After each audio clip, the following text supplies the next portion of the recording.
picking straight up where I left off, we're going to have a look at the results for this game between me, Guy Upstairs, and Villain. So here we have the results tab. Now, here's where it gets a little bit mathematical. I said earlier, I'm just gonna go from top to bottom here. I said earlier, 25% of the time I'm folding, Villain is just going to immediately get paid out that fold equity. So here we see it. So the flop, when I fold, the pot pre-flop is 3 chips. 25% of 3 chips, I guess, is 0.6818, assuming the maths is correct. And Villain's just getting that straight away. So that's 25% of those 3 chips. And what happens is, for the other 74.66% of those 3 chips is what we're fighting for the rest of the hand. So that it all just works out in the end. So what you're going to see down the bottom when we get there is that the results for Villain and the results for Guy Upstairs in total, when you add them all up together, it equals 3 chips, which is the starting pot.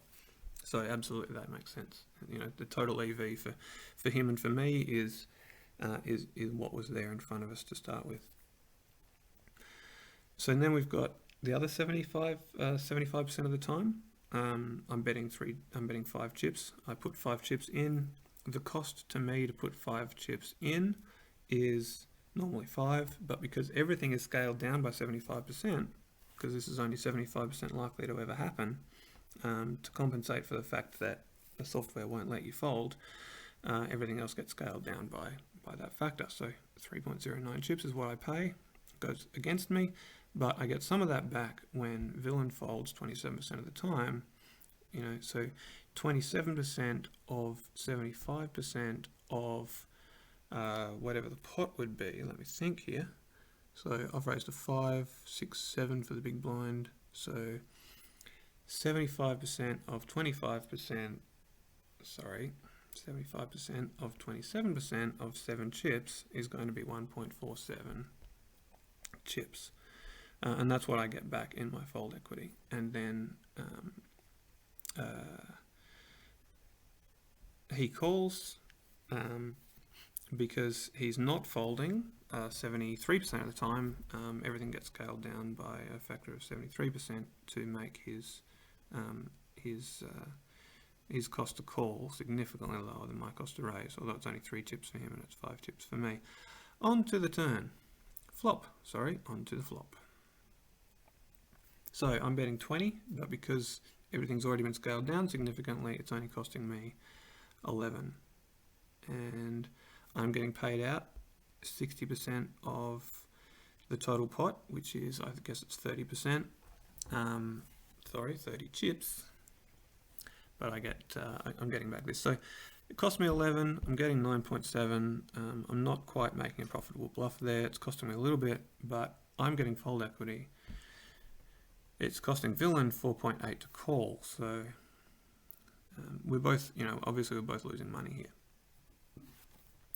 I expect to get a bit of that back on a showdown. Villain expects to get a lot of that back at showdown because he's playing on with the strongest of hands. Same thing here. 12 chips. When I bet, it's costing me 12 chips. What's that? That's about a quarter of the 50 that I'm nominally paying. I guess this just goes to show that 75% of the time across the table, this hand would already finished. Range versus range lets you play out the whole hand. In reality, you spend a lot of time folding and just dealing in the next hand.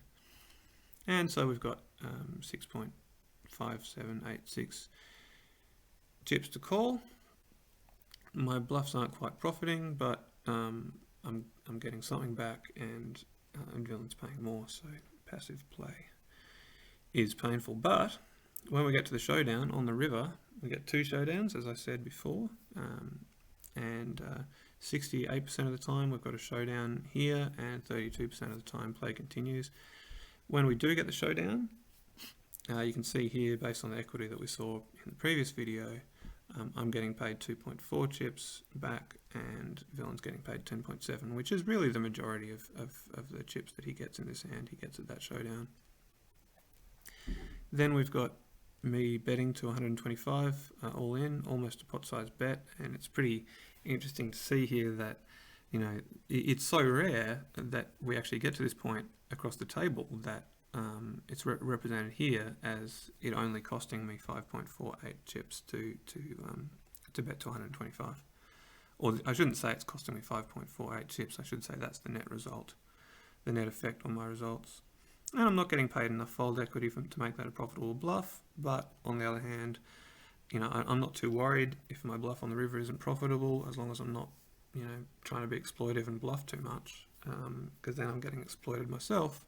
Here I think I'm bluffing the right amount, and Villain's calling with a lot of medium strength hands that he could just as easily fold, but I'm going to get more at showdown here with my 6.7 chips here than, you know, than I get in fold equity, but I don't mind too much.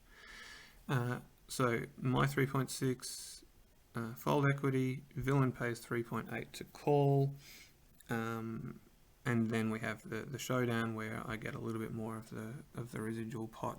It's 400 chips, a 400 chip pot, but it's only, you know, it's only getting paid us. We're only getting paid out at 11, 12, you know, 12 chips of a 400 chip pot, which is something like, I think it just goes to show that, you know, something like 2 or 3 or 4% of the time you're going to get to that point in this hand without it being a showdown earlier, without someone folding. So it's always interesting on range versus range, just you get to play out the whole hand, because folding's never really an option. You just don't really get that option across the table. So that's, and in total, here's the total. Quite interesting, of course. You know, if Villain had just folded 100% pre-flop, just folded, you know, just folded everything, he would have been better off than this, because he would have got the fold equity of 0.6818. He could have folded 100% there, and he would have ended up with a better result. Now, I don't think he played particularly badly. He was just unlucky. Here he was unlucky, you know, that his king queen overcards didn't come off. He would have been very lucky if the turn card had been a 10. That would have been a great result for him. The runner 4-3 made a few 2 pairs for me that it didn't make for him. I made a few sets, and he was unlucky to run into the top of my range. So a single competition mode game is not going to be is not conclusively going to tell you who plays better in general. You have to play a few of them, and the site will track your statistics. But really, what it does let you do is it lets you see. Well, firstly, you get to experience playing your own range, understanding your own range, and really a lot of times you'll see where you're either exploitable or you have a tendency to be exploitable, just playing through the hand. As soon as you finish the hand, you get to have a look at how your hand reading skills were. So for example, my decision not to bet a jack on the river was quite good. We can see that in you know, when we have a look at the hands Villain ends up having, but you know, conversely, it was a mistake for me to bet to have so many bluffs on the turn. I think I got away with that because of the nature of Villain's strategy here, but it was exploitable, and if Villain had called down lightly, he would have had a good time. Yeah, so there's not too much to see in the results, but it certainly is interesting. You see whether or not you're, you know, numerically whether or not you were profitable, and then you can have a look and you know, I'll give you an example of that. You can have a look and see for an unprofitable bet, you know, do you think it was a profitable semi bluff? So if we have a look at the flop, it's costing me 11 here, 9.7 chips here, so there's 1.4 chips difference, which is a lot. Okay, let's have a look and just see. Let's just have a look on my flop bet and see if if my semi bluffs were decent. So I'm going to just double check that. Yep. on the flop, what am I semi-bluffing?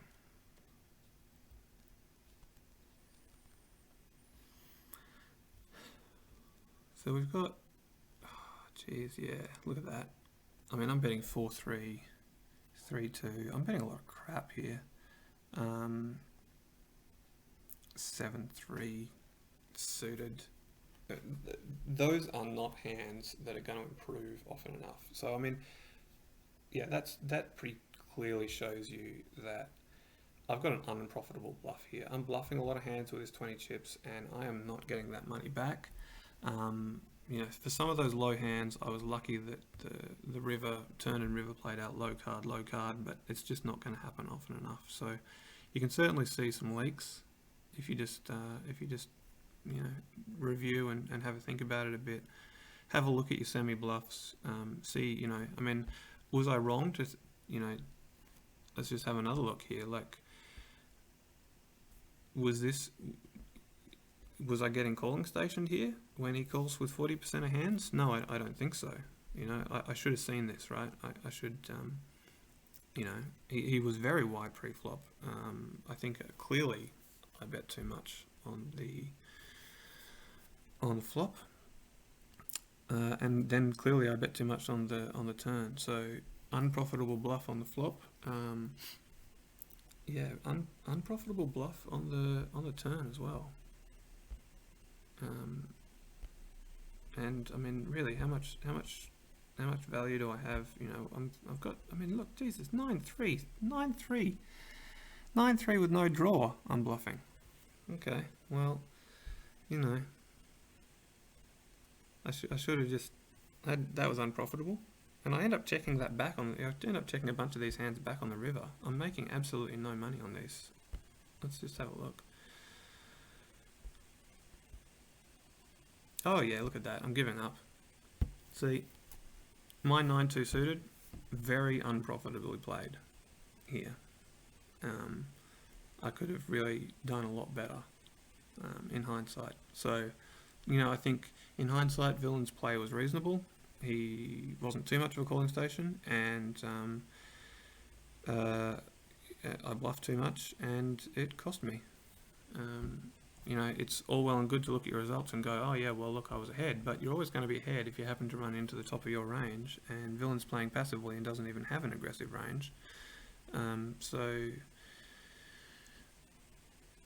I guess I've got a lot to learn. Alright, well that's probably a good example of how to play on range versus range, and a little bit of the kind of strategic analysis that it facilitates, and that's just competition mode. I've said before, I will say again, stick to competition mode until you've got all these concepts clear in your head, until you are familiar with how to use the software, the rules, how it works, what it means that you can't fold, how fold equity gets paid out, how it works when you happen to bet instead of happening to check, you happen to check instead of you happen to bet, how the results get calculated, how it's possible to have more than one showdown in a hand, which I think is, I even still find that a little bit crazy and a little bit awesome, and what the results mean and what they don't mean.